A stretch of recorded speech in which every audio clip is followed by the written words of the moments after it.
the new year. My name is Srujana Yadav, and today in this video I would want to focus and throw light on the Hyderabad flood situation. We all have seen many pictures, videos and gut-wrenching situation that is present in Hyderabad right now, where people are getting flooded, people are being evacuated, small children, women, young, adult, and I think all the group of people, all group of citizens no one has been remained unaffected with the current situation. This clearly shows that there have been more than 60 people have died in the floods, and according to the official estimates, there is 5,000 crore damage that has been reported already. In this video, I would want to focus on certain areas why the situation is like this. We have seen Chennai floods, we annually see what happens in Bombay, and we're seeing today Hyderabad situation, why this is happening. I think this fundamentally focuses and puts the light on urban planning, town planning, and the effects of rapid urbanization and what should be done on these fronts. First is the reasons why the flood happened.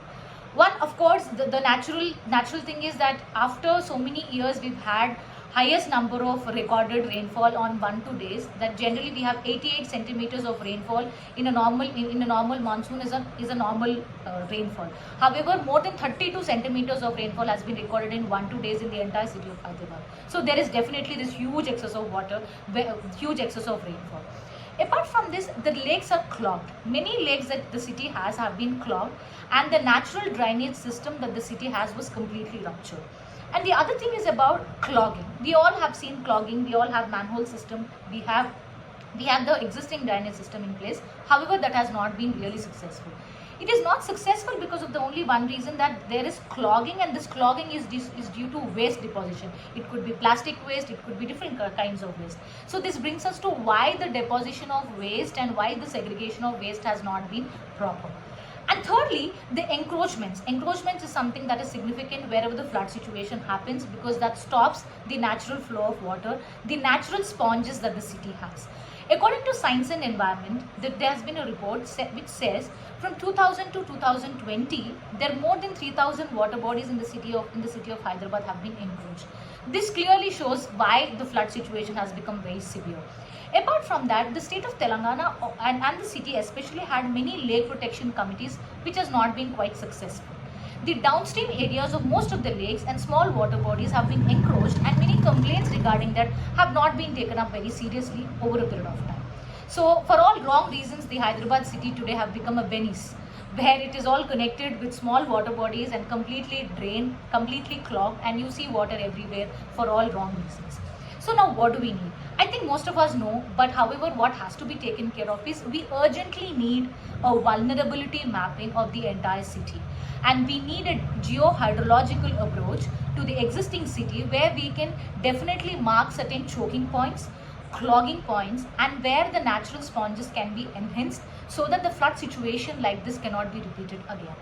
Apart from this, we also maybe set up different committees for declogging the entire city through not just having the lake purification programs, like we have the cleaning program of the tank bund, which is happening over a period of time, and also the Musi River, which is apparently known for its bad drainage system.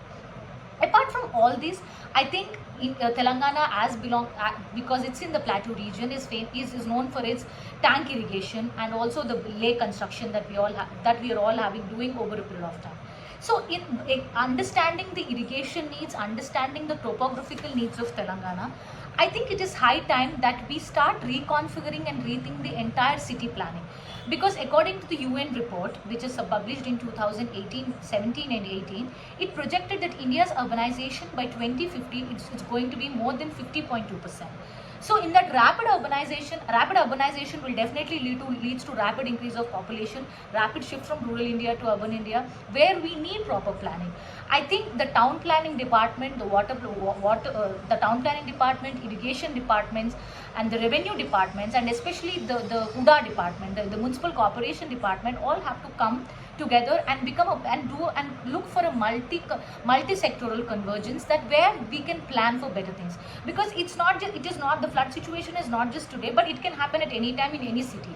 I think it's high time that we learn how environmentally important practices, how ecologically sustainable practices are important, and how we should not be at the wrath of nature. Through this, what we can perhaps also do is look for rethinking the entire waste management programs, water conservation techniques, and encroachments have to be taken very seriously. Unfortunately, there's a lot of water, but we also know that within no time we'll also again see the drought situation here. So not just having proper planning, but water conservation, waste management, encroachment issues, and urban planning have to be holistically looked in a comprehensive way, so that such situations can be avoided in future. Thank you so much.